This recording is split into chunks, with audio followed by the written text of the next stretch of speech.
My name is Julia Gillespie. I am here on behalf of the Alumni and Family Engagement Office. Thank you all so much for coming out today. We're so excited to have you.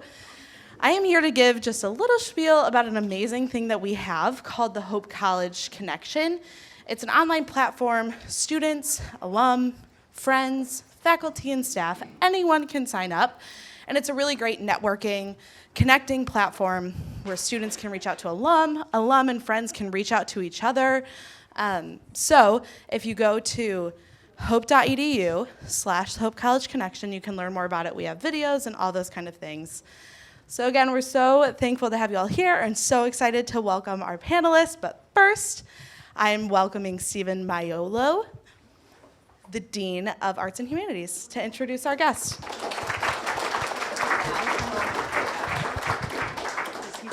Thank you very much. I'm so glad that you are all here. This is kind of one of our, an event that I've been really excited about because it showcases the work that our faculty members are doing with our students. As I look out into the audience at the wonderful faculty that we have here, I'm seeing faculty members who are working with students off campus in Paris, Vienna. I'm seeing faculty members who are working on stage with our students in the Janice Gibbs, who's here, who does Fulbright, right? Who helps our students get these Fulbright grants and to live off campus for a year. We're doing incredible work here, and we want to celebrate that work. And there's a certain magic that happens when faculty and students come together to create something together. Something greater happens. That's, the parts are not quite what the whole ends up being, right? The whole is greater than the sum of the parts.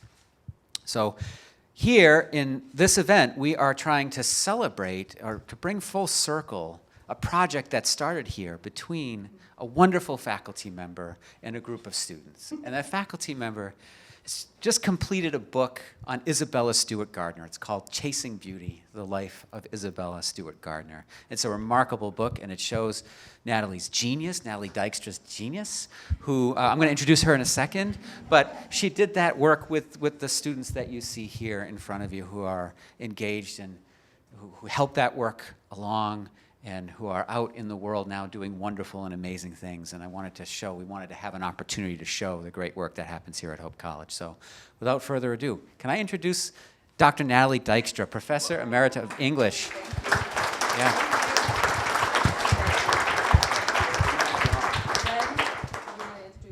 Oh, you want me to do that now? Yes. Oh, let me introduce the students. Okay, let's do that. Hold on, I have bios here. This is the order in which they joined the research project. So I think we're starting with Melanie Burkhardt. Is that right? All right, Melanie. Melanie. That's right. So she graduated from Hope in 2018, right? And with an English major and a communication minor, right? You took Professor Dykstra's Intro to Lit as a freshman, and then you TA'd. That's right. And then you later worked as a research assistant for Natalie Dykstra's book, and we'll talk about what all that involved in a moment. When you graduated in 2018, Melanie spent the first few years of her career working in publishing in Grand Rapids, and now works in the marketing department at Meyer as a campaign strategy specialist. I want to hear more about what that entails. I don't know what that entails. That's great. Melanie. And then some of you probably know Sarah Lundy. You should know Sarah Lundy because she worked here. She actually put this whole thing together in this room and in this space because you are our archivist here. That's right. What did you say about yourself? Hold on, wait a second. I gotta get all my papers. Here we go. So, Master of Science in Information Digital Archives from the University of Michigan. Is that right? And you have a special title here. What is your title? Mary Ross, Director of Archives and Special Collections. Great. Degree in History and French here at Hope College. That's great. Okay. Oh, and you're with Michaela. I know Michaela. Yeah. We know Michaela. Yes. Yeah. She was in our Paris May term. We'll talk about that, but she did work on Chasing Beauty specifically. Right. Okay. Great. Well, another great alumna who's not here. Okay. And then Aine O'Connor and Hannah Jones joined together. Is that right? As a team. team. All right, the dynamic duo. Great. Great. So Hannah Jones graduated from Hope in 2021 with a major in English and Women's and Gender Studies, right? You earned your master's in Library and Information Science from the University of Illinois Urbana-Champaign in 2023, and now working as an information literacy librarian at the University of Minnesota Duluth. That's great. And Anya, you wrote 2 sentences. You said, my 2 sentences are that I graduated from Hope College as a history and English major in 2020 and am now the health sciences librarian at Belmont University. Welcome to all of you. This is great. And of course, you notice a theme. We are in the library, and we have 3 librarians here, and the work that faculty and staff and work with their students requires the librarian, so we have to give a shout out to our library team here while we're in this space. Okay. I think this is mine. And do you guys want to take a chair over there? And I'll sit here, and Melanie, you can be there. All right. Great. Hi, everyone. Is this on? No. Yes. You can hear me? Okay. Wow. Here we are. I'm going to just try to get this. There we go. Thank you, Steve. Thank you, Jody, if she's here. Thank you, RJ, out over there. Thank you, everyone who came today. It's really thrilling to be here with these 4 remarkable alums, all of whom I worked with closely for several years. So thank you so much for taking the time to come back and to celebrate. I'm going to say, before we turn to the main portion of today's event, and that's them, hearing from them, I want to say a few words about biography as a genre, very quickly, a quick recap of who Isabella was for those not at last night's lecture. And then I want to convey something of the challenges of telling this specific story. So for me, biography brings together my fascination with the past, my love of storytelling, and the thrill of discovery in the archive. Right here in the archive. I like the constraint of fact and evidence that biography imposes, but I also love its intimacy. Virginia Woolf has a memorable phrase for the genre, this interweaving of an intimate story with larger historical forces. She calls it a fish in the stream. There are always surprises or eddies in how a story moves that cannot be anticipated ahead of time. People are never the sum of our theories about them. Richard Holmes, biographer of Shelley and Coleridge, writes of days and nights spent dreaming of the dead coming back to life again. It's kind of like that, a kind of resurrection conjured through narrative elements common to fiction, such as scene and detail, metaphor, pace, tension, voice, and place. So this is one of my favorite photographs of Isabella with her little boy, Jackie. Isabella was born in 1840 to a wealthy New York family, was educated as a teenager in Paris, and by 20 had married Jack Gardner, a prominent member of the Boston family. At 25, she lost her only child when he was not yet 2 years old. The Gardners would have no more children. Her grief was derailing. Sorry for the slide, that's a little wonky. What pulled her into her future was travel through Europe, but also many parts of Asia and the Middle East. Travel was her education, and in her 28 leather-bound albums, she trained her eye, putting one image next to another. These are wonderful photographs of the Palazzo Barbaro on the Grand Canal in Venice, and that was the space that most inspired her museum.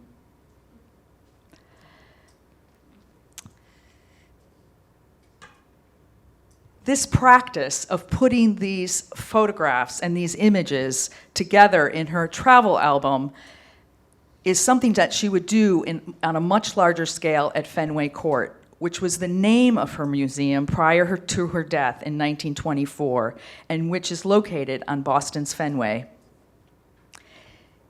Here, Gardner assembled paintings, drawings, tapestries, porcelain, mirrors, and other objects she'd collected into tableaux, so that no single artwork appears in isolation, but rather in a historical, cultural, and personal context. A visitor moves through room after room as if moving through place and time, from early Gothic France to Renaissance Italy to 19th century Venice. So these are some wonderful black and white photographs taken during her lifetime of various rooms in the museum. She filled her museum, this Venetian-style palazzo turned inside out, with many firsts. The first Botticelli and Raphael in America, and one of the most important paintings by Titian anywhere. After the museum opened in 1903 to great fanfare, Isabella lived another 21 years, long enough to secure its financial security and fully know what she had accomplished. Oh, I'm sorry about that slide too. My favorite letter by the novelist Henry James was his last one to her, dated April 20, 1914. Listen to how James describes her. "You shine out to me with undiminished interest, and in your splendid setting," he wrote, "of so much art and so much honor, I am your faithfulest and further back now surely than anyone, old Henry James." I love how her friend compared her to a jewel in a setting. Okay, challenges of this story. Henry Adams once said that a biographer faces two kinds of challenges: too many sources about a subject or too few, and Isabella's archive has both challenges at once. The archive and museum collection are vast. Over 7,500 pieces of art, 3,000 books and manuscript, nearly 200 boxes of materials in 8 languages, and a vast incoming correspondence. Oh, I just want to show this one last photo. This is the last painting of her by John Singer Sargent, painted just before her death, wrapped in a kind of death shroud.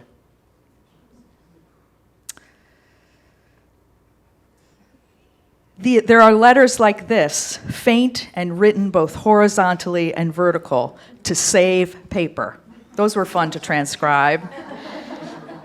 She kept most of her correspondence in a dozen gallery cases in the museum. There are handwritten dealer files, architectural drawings, Isabella's own notes, travel lists, guest books, travel albums. That's a travel list that had to get transcribed. And now I'm coming to the work of this team. Almost as challenging was the paucity of evidence for her early years. Almost nowhere in the written record is her derailing grief for Jackie, who died in the waning weeks of the Civil War. Early on, though, I discovered a name in one of Isabella's friendship albums. You'll notice at the bottom left of the screen the signature of Julia Gardner, right there. It's hard to see it, I know. And next to it is Helen Waterston. We know Julia, Jack Gardner's younger sister, who Isabella would later marry, but who was Helen? I located Helen's papers nearby in the Massachusetts Historical Society, the repository that holds her 6 diaries, which she kept from 1855 to 1858. And I'll never forget the moment I turned the page to her 1856 diary dated December 8. Here, Helen describes her first meeting with, you can see it in yellow, Isabel Stewart, a New York girl. Every time I've given this talk quite a few times by this point, every time I get chills, because to find your character in newly discovered materials is a biographer's dream. In this case, it also was a source of great fear, because there were 6 diaries in all, most with hundreds of pages of handwritten script. And I asked myself, how in the world am I going to get this done? And now I turn it over to that part of the story. So, thank you. Thank you. So what do you want? You want to turn this off? So we're going to all sit in this front part. Okay. And then drag. I'm not going to rip the microphone off the thing now. And I want you to, yes.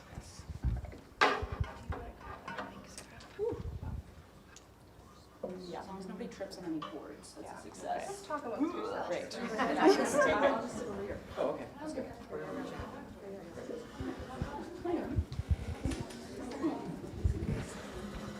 We have a set change.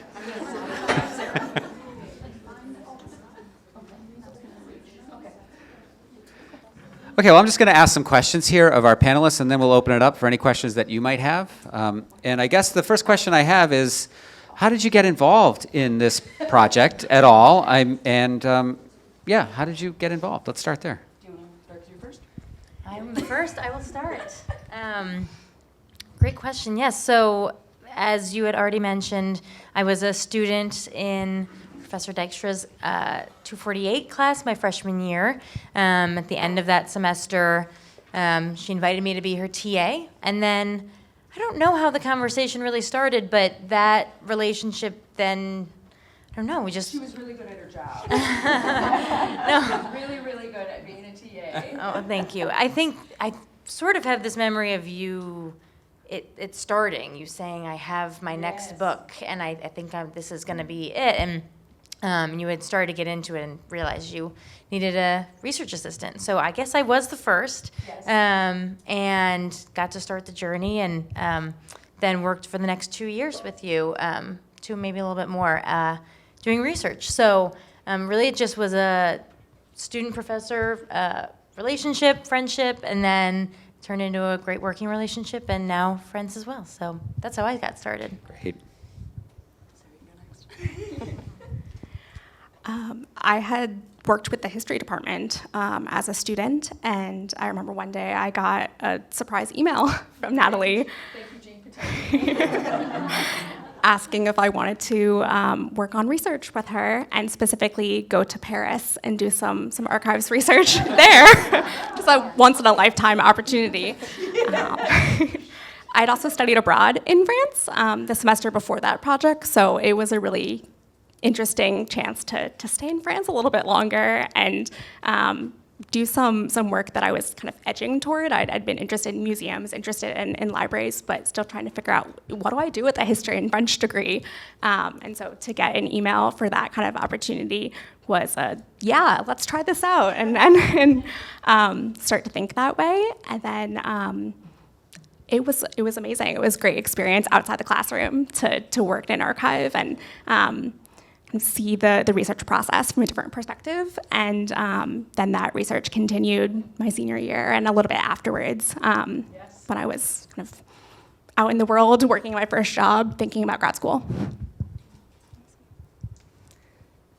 So I was sitting in Lovers one day, as students tend to do, and I had my feet up, and I was, maybe not looking super professional, and Professor Dykstra walked in, and I quickly put myself together, and we chatted for a minute, and at the very end I said, Professor Dykstra, if you ever needed a TA, I would love to TA for you.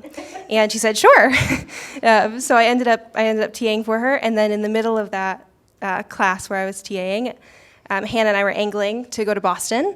We really wanted to do that. And so I walked up to Professor Dykstra again at the end of a class, and I said, Professor Dykstra, if you ever needed a research assistant, I would love to do that with you. And she said, well, maybe not Boston, but how about Paris? And I said, that'd be just fine. And then it turned into getting to work on Chasing Beauty as well. Yeah, so same answer. I took Professor Dykstra's English 248 my freshman year, and at the end of that, she asked if I would TA for her, and so that's how Aine and I became friends, as we were both TAing different sections of English 113, and then also in a class together, and so. Yeah, you were the brave one. You asked. I was too nervous, and so we got to go to Paris, and then from there that turned into a lot of transcription work and various odds and ends. Yeah, Helen Waterston. Long time. Yeah, yeah, All those diaries. yeah. Rest of history. Well, that might be a good segue into talking about a little bit about what you did for this project. What are some of the things that you worked on? What are some of the things that were most meaningful for you as you were working on it? Yeah. And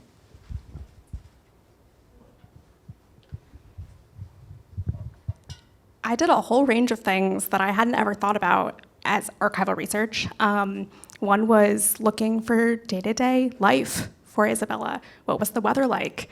Where did her family live?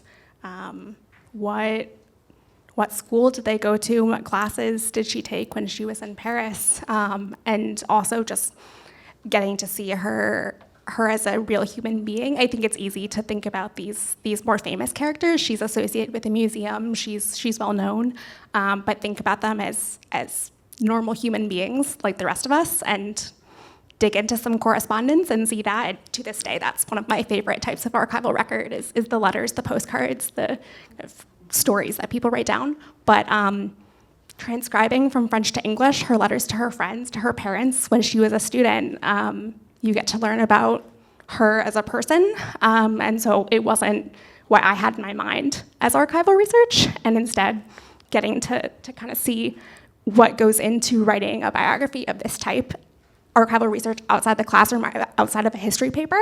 And I don't know, kind of spiraled from there to connect to what would later become Chasing Beauty. At the time that I was working on the project, it was getting to know Isabella and what do we know about her early years, and kind of, as Natalie mentioned, an era that is a little less known than her later as this iconic museum figure. I'm going to say one thing about Sarah. So I would send Sarah every once in a while, because I knew she was busy, and I'd say, I just have this one letter I need you to transcribe. No rush. 22 minutes later, it would be perfectly transcribed.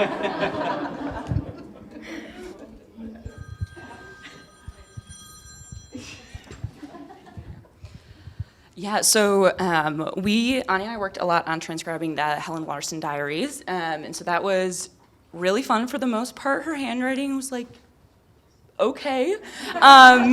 It wasn't always easy, and she liked to sprinkle in a little bit of French, so that's fun. I got to brush off my French skills. And yeah, we did various other odds and ends, like we looked up weather. I know we transcribed some of Jack Gardner's bookkeeping stuff. Financial records, yep. Yeah, just kind of whatever you were looking into. And it was interesting too when the request would come in, and I would always be like, oh, I wonder why she's looking into this, or like what this is going to be, or so yeah, it's really cool now in the book to see what came of that. So can you just talk a little bit about Helen Waterston at 17, 16, 17 as a writer, as a diary keeper? She's an incredible writer, really poignant, really good at describing details in just this way that like they just sang on the paper. Really, really talented at describing those things. And it was really lovely to get that picture of their friendship, the three girls together, as teenagers abroad. Yeah. And this was what was so fun for me, is you guys had just been in Paris, right? When then they started to thank you, Lauren and Heidi. Thank you, Lauren and Heidi. And they had just seen what Helen Waterston was describing, but in the 1856, 57. And Helen had a real knack for sort of characterizing people. And one of my very favorite things she said about Isabella was, Isabel has a capacity for jollification. And I wrote them back and I said, are you sure that's what that says? Jolly, and we double, and then she used it several times. So that was the theme, jollification.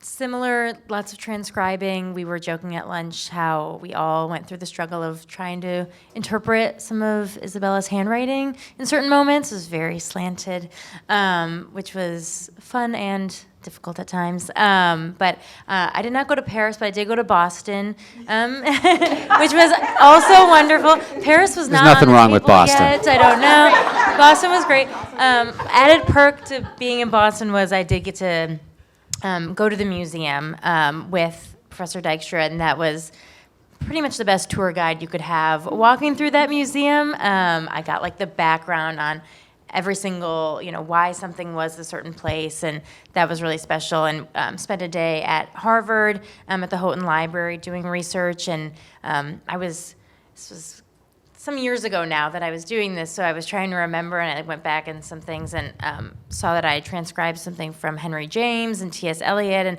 I remember feeling, I don't know, it was like so much of studying English, you're reading what somebody else has already discovered, and you're trying to translate that to the point you're making. And this was like going right to the source for the first time, and starting to find those facts. And that was such a special experience and was new to me. It was cool to read these personal letters between these friends of people that I was studying at the time in school. So the Boston trip was great. I remember when you had the Henry James letter and you said, "That's him. There he is." Yeah. Yep, exactly. Manuscript, yeah. Yep. I have the same answer as Hannah. Right? See, we're a dynamic duo.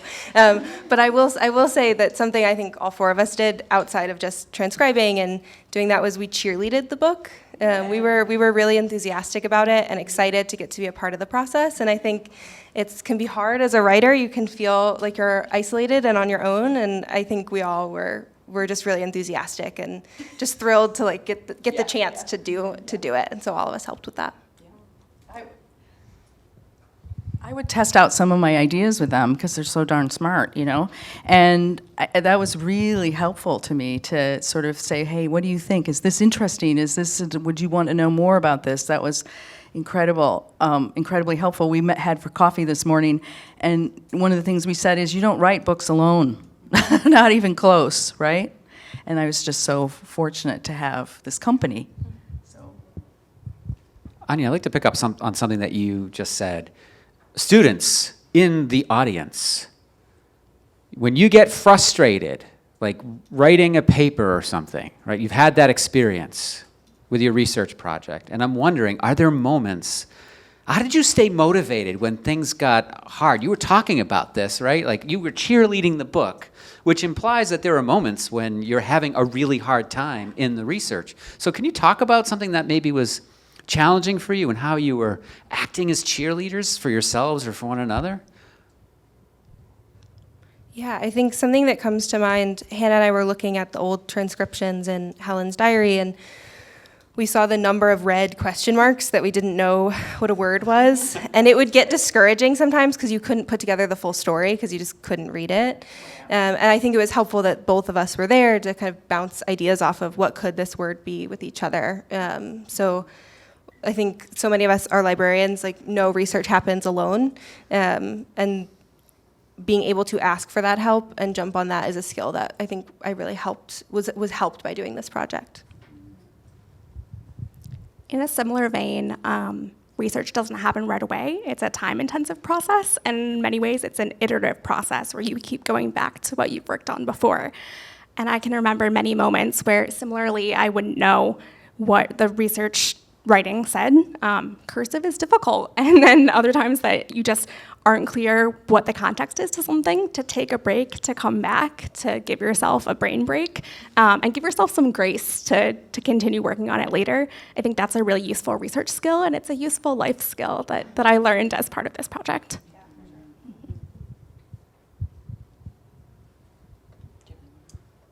I echo all of that.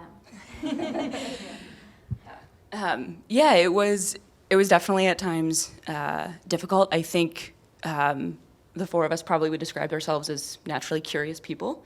And so I think just that curiosity and the desire to sort of know more, and viewing it as kind of a puzzle where you're putting the pieces together, and when you'd find a word that you couldn't figure out, but then maybe you keep going and 2 pages later it's the same word, but this time you can read it and you can go back and be like, oh, fit those pieces in, and it's very satisfying.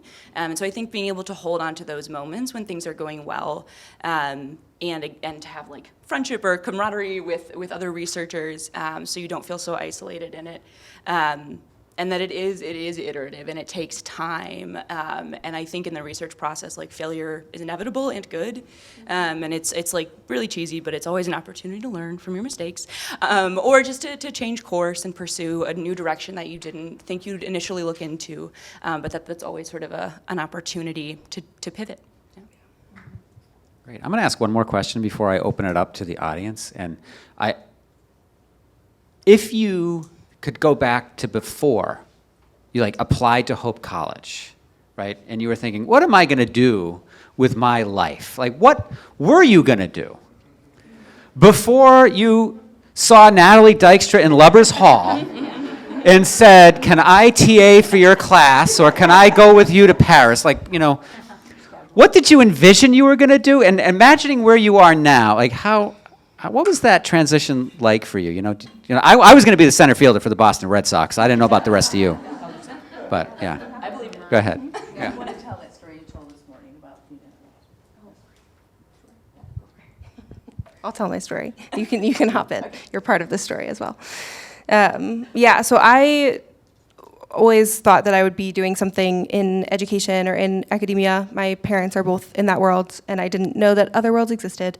So I kind of figured I would end up there, but definitely thought maybe PhD or something like that. And I started to be affected, for me it was Tori Longfield was a person that really affected my life and started to convince me that I wanted to be a librarian. But when Hannah and I were in Paris, we went to dinner, and Hannah was the brave one this time. She invited Dr. Janes, Dr. Krause, Professor Dykstra, and Kelly Jacobsma to go to dinner. And so we went to this cute little French restaurant. It was delicious. We don't remember the name of it, but it was a great time. And Hannah and I said hello and then did not say another word for the next 2.5 hours or so. And we just listened, and it was 4 women who are at different stages of their academic careers giving us advice. And afterwards, we walked out of the restaurant, and we kind of went our separate ways from the 4 professors. Hannah and I were just quietly walking together, and we looked up at each other. We were both crying, and we were both very affected by that experience. And I know I was deciding between libraries and archives, and talking to Kelly helped me decide that I really wanted to be a librarian. And then from there, it really continued to affect my life. I'll build on that a little bit. The very first job that I wanted when I was 9 years old was to be a librarian. I got to be a librarian's helper when I was in elementary school. I got to help first graders check out their books. It was very exciting. And so then, kind of set that aside and was interested in lots of other things and fields, but have come full circle again with librarianship. And I think about a lot. If we hadn't both taken your class, we wouldn't have met each other. We're very good friends. And you were the one that got me interested in librarianship as a real potential thing. And then I watched you were a year ahead of me, so I watched you, the application process and the interview process and all that. And then we went to the same grad school too, which was great. And got to work together in grad school still. But I think, the most significant, friendship of my life, some of the most significant work of my life, working with Professor Dykstra also led to working with other professors on campus and other terrific, ongoing opportunities that are just amazing. And it all, stems from working with Professor Dykstra. And it is, it does. It's kind of wild to think about, if that hadn't happened, my life could be very different. Because I thought I was going to do something in publishing maybe, or something in academia, but hadn't really considered academic librarianship. Yeah.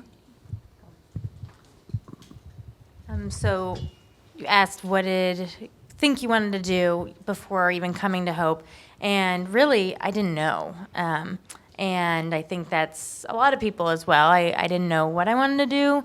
I got here and I knew I always loved English, was my favorite class, it was my best class, so that seemed a natural. And I wanted to take English courses in college. I wanted to take classes with great professors, which certainly here still are.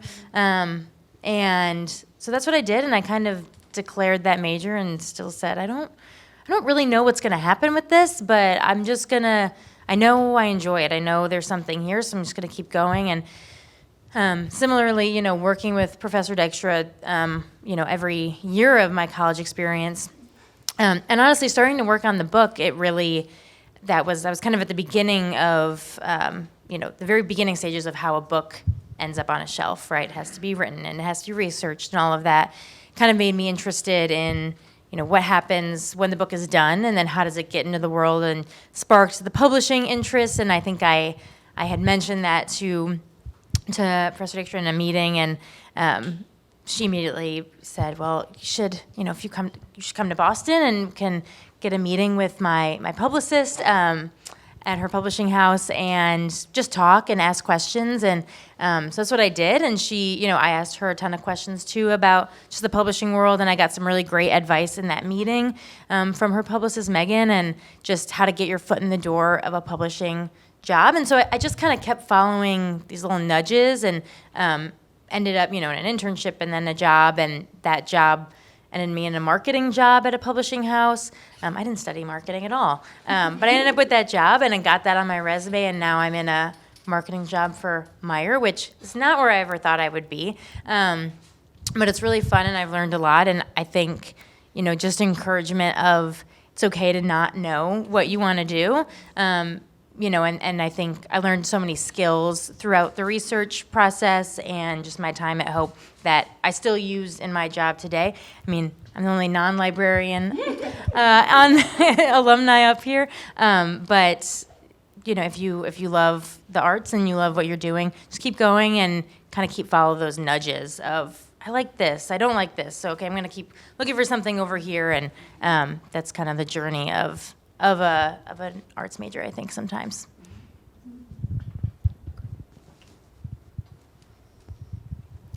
I also didn't know what I wanted to do. Loved history and French, and came to college thinking, I'll try that, I'll declare that. And then for a while, I thought I wanted to work in museums, and specifically like a public museum, government museum setting. And I remember having several professors say, like, you really like research, like, are you sure you want to do that? Which, looking back, is kind of funny now. But I had gotten into this project and into a few other settings where I was doing archival research, and I was really happy in that setting. And I did a museum internship also while at Hope, and the work I was doing was archives work in a museum. And kind of got to senior year and felt, maybe this is where I should be. Maybe I was wrong. And it's great to have family, to have friends, to have mentors that know you better than you may know yourself, and can hint about that. So if you find those people, have those people, please don't hesitate to ask them questions, because those people in my life helped me to figure out you really like archives and lean that way. So that then when I was reflecting back on my time at Hope and figuring out what to do next, that seemed like a good enough place to try and to start and figure out what would be next. So you don't need to know, I'll echo that, but don't be afraid to try things out and to ask for help and to, advocate for what interests you. Try things out. Yeah. Great. I think what I'm hearing is pursue what you love and it'll be okay. Right? Yeah. I want to open it up to the audience. Do you have any questions for the panelists here? And we have a microphone, which maybe I can go grab.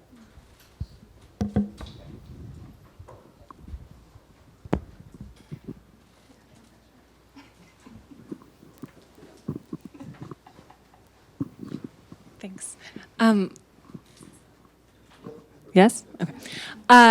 What does the day-to-day, actually, the rhythm of the research trips look like?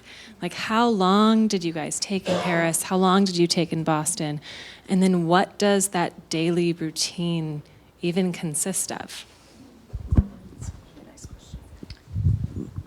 So I was one of the first trips, or the first trip, and my trip was a little bit different. It was kind of twofold. It was, I think the invitation was something like, come out to Boston, we'll do some research, we'll see the museum, we'll have the meeting with, at the publishing house. It was my spring break of my senior year. I went to Boston, it was like 30 degrees, but it was such a wonderful trip. So I did a little bit of both on mine, but I know we did research at Harvard, and then I think maybe somewhere else.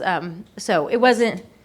I think it's that we digitized a lot at Yeah. Harvard, and then you ended up transcribing that after. Yes, right? yes. So it was kind of twofold. So how did you when I sent out the, I need this transcribed, or can you look up weather, or can you Yes. look up population in Boston, in a particular year? Yeah. How did you organize that question in the midst of all your other work?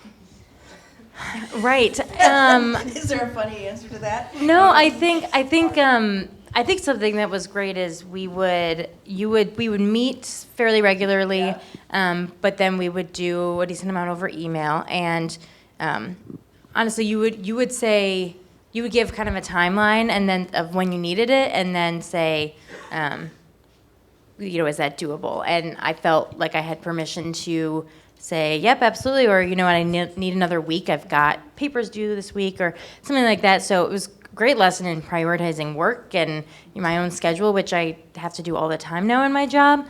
But it was a lot of, back and forth via email. And I think when I started, it was, fairly early in the process, and it was like just even assisting with how are you going to have everything easily accessible, and figuring out what that was going to look like. So we did a little bit of testing and learning there, I think. So my trip was a little different, but the day-to-day was probably fairly similar to you guys. So Aine and I, when we were in Paris, the research that we were doing there was not so much for Chasing Beauty. It was sort of a different project, although we were certainly having ongoing conversations. And then I think we worked, 5 to 10 hours a week probably. So it wasn't like a ton of work all the time. And so, we were able to be kind of flexible and work on it when we wanted to, with some timeline in mind. And we had a really nice system where we would sit on our couch together, and I would try to dictate, I would just read through, and then Anya would type it up, and then if we got stuck, we would stop and both take a look. And it was really nice to be able to have one person to talk and one to type. That made it way more efficient and a lot more fun. So that was a lot of what we were doing. I mean, I certainly got acquainted with farmersalmanac.com or whatever it is for the weather stuff. Yep. Is there any other daily stuff you want to talk about? Yeah, I think that pretty much covers it. It was very helpful to have a team, and when we were in Paris, we were doing a lot of writing together, and so we would often split it up where I would write one paragraph, and then you would write another paragraph, and then we would just switch and read them and make adjustments. And it's really hard to trust someone with your writing like that, but I think it helped make the writing better on all sides.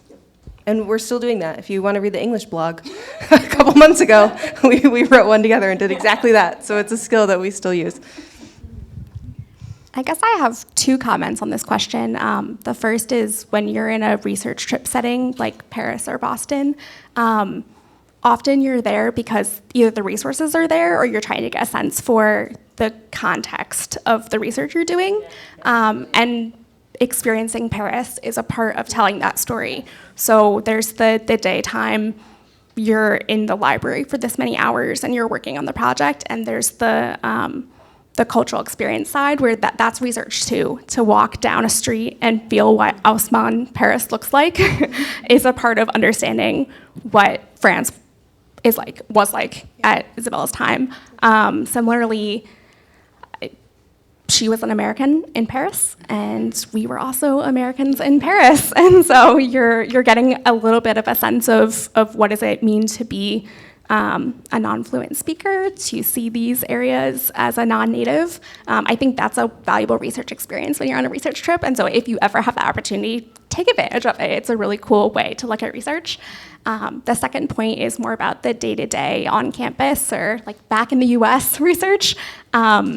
Setting a schedule and having dedicated research time that is your focus time on that project is super important. And so I would echo the point about prioritization, but also time management and, how are you structuring your time? Do you have distractions?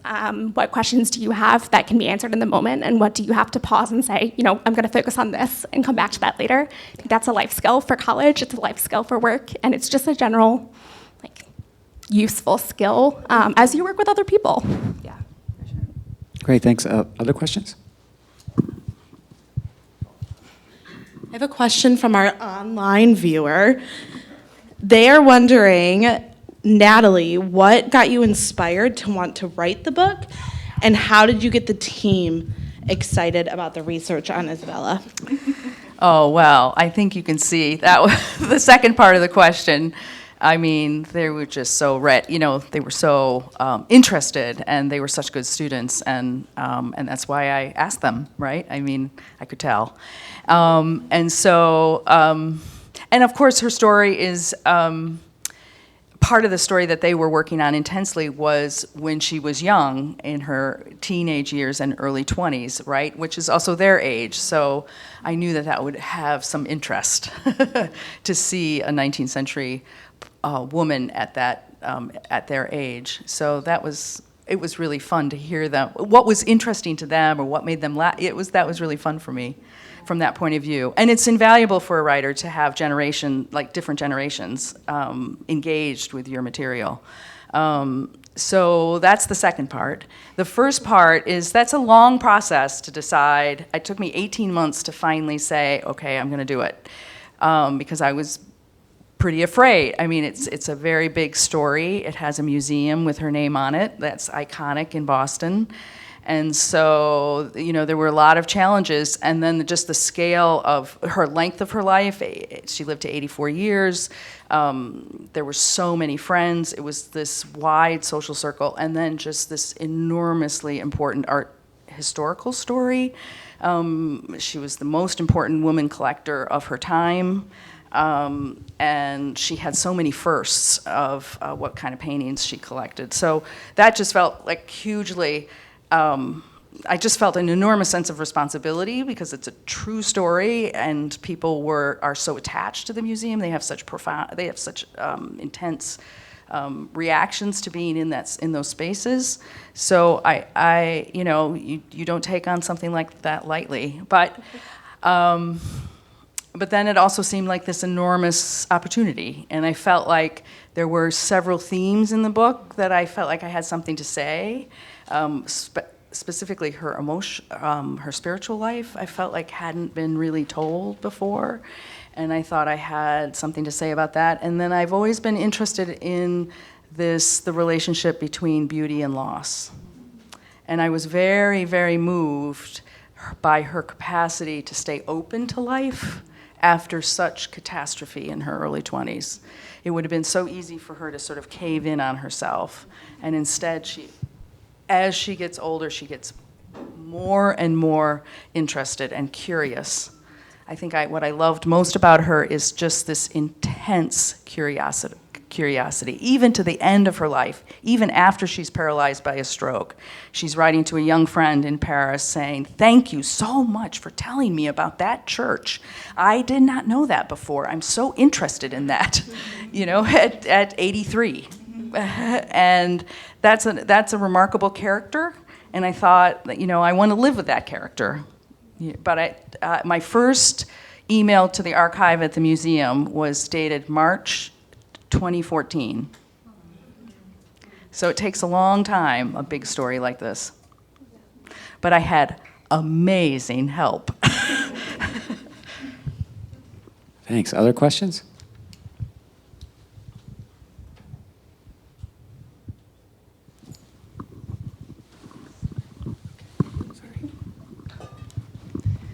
This might be a little technical, but I'm wondering if you can talk a little bit about the role of knowing cursive, and whether or not you had known how to read and write cursive before you started on the project, and what might be going lost now that very few, cursive is not taught in schools anymore. I get this question a couple times a year, actually, in the archives.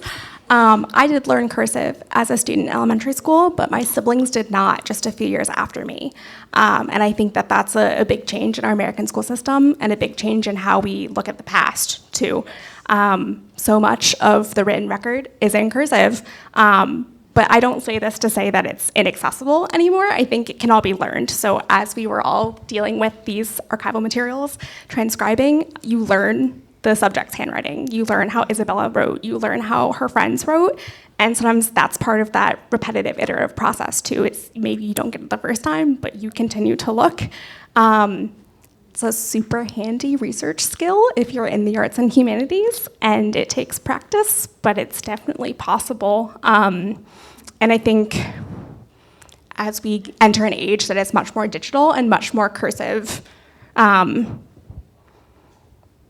guess, hesitant, it's a unique skill to have too, that I think you're gonna find there's so much more information out there if you give yourself a chance to look at it. So it's not as common, it's not as everyday as it was, but it's possible and it's interesting, and correspondence continues to be one of my favorite materials for that reason, because the handwriting tells you something about the person that you can't learn from a typed page.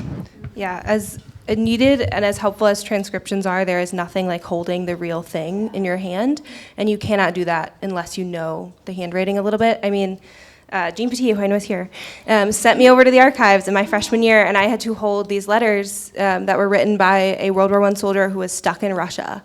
And I remember thinking to myself, these letters have traveled 100 years and 1,000 miles to get to my hands. And it was like life-changing for me. So you need to know cursive because you need to be able to get to the actual materials. Great, thanks.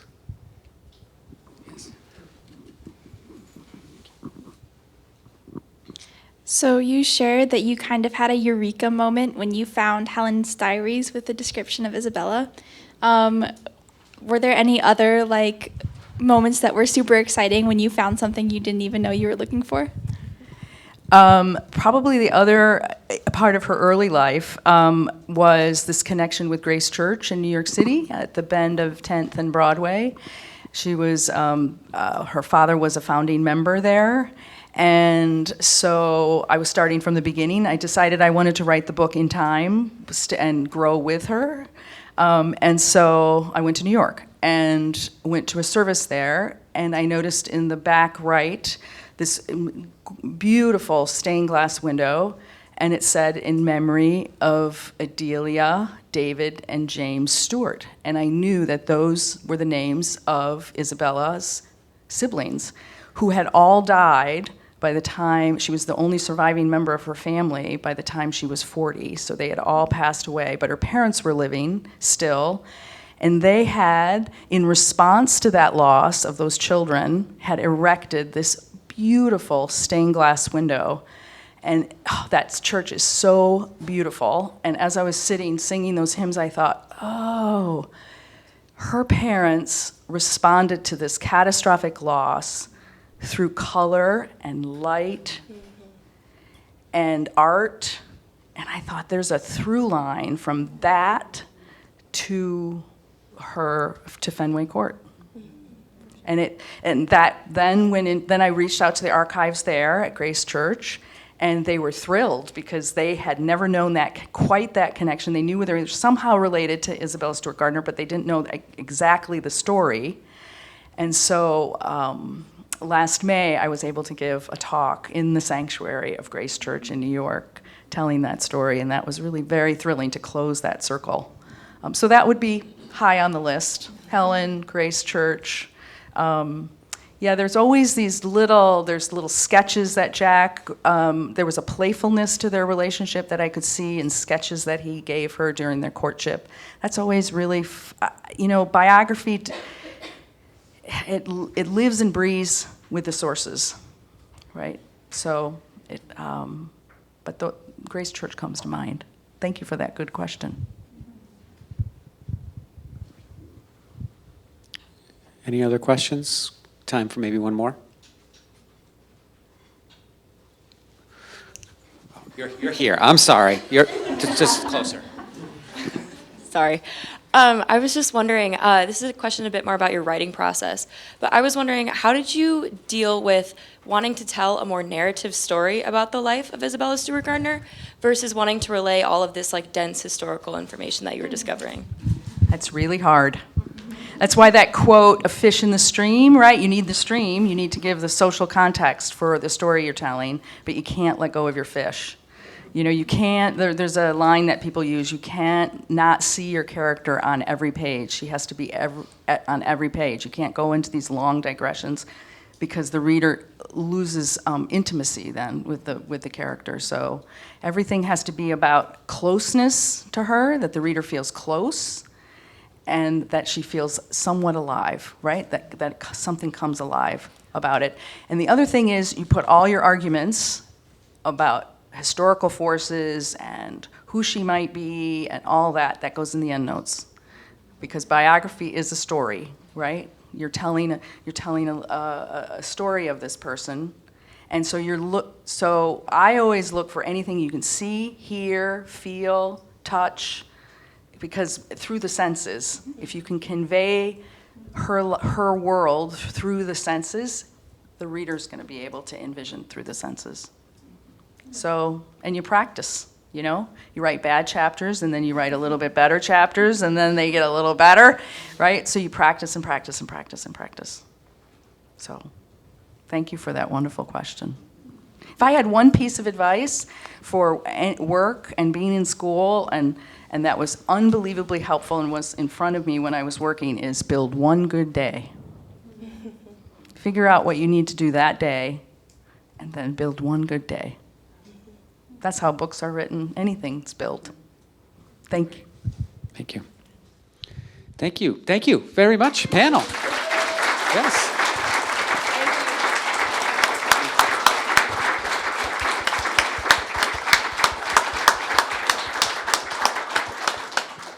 My friends, I want to invite you to the celebration of summer research that's happening at 4:30 in the Bultman Student Center directly after this. This is going on every day on this campus. We have the best faculty and the best students in the world, I believe. I'm not just saying that because I work here. I really believe that. And if you want to see that on display at various points in the process, please join us. At the very least, get something to eat for your soul and your body and your mind. Thank you all so much for coming.